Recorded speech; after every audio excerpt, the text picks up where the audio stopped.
when did it start? You know, this mental chaos. How can you? I don't know where to really put a finger on it. I've been performing since I was like 5, and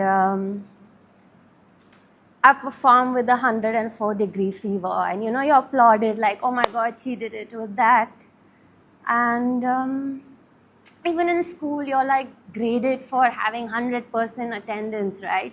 So you're always showing up. And I remember growing up, if I made a mistake, it was always like, how can you?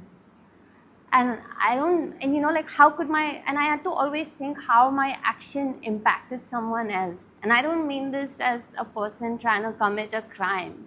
I just mean like something as simple as if I, you know, instead of jumping to the right, I jump to the left. You know, I keep hearing that voice, and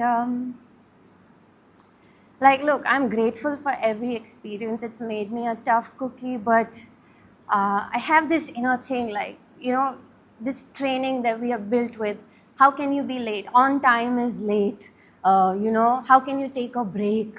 You know, you have to show up. Life happens, shit happens, and I've been through shit, and I've always showed up.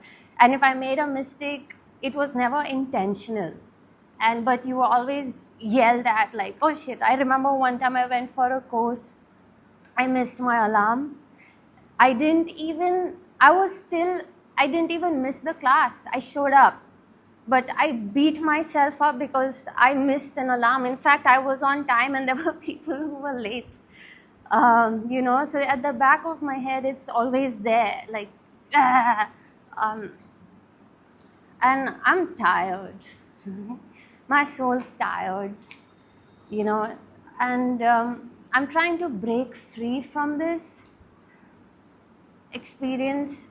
And while I appreciate this go-getter attitude, and it has served me, I've done so well, but I'm not at peace. And I'm trying to break free, but there's a side of me that's scared that I'm dimming my flame, and I'm scared that I will not be enough and I won't reach the goals that I have for myself if I choose to have some compassion. That's my biggest fear. But I'm also having a realization that what is the point of doing something that you love if you're not at peace? It makes no sense.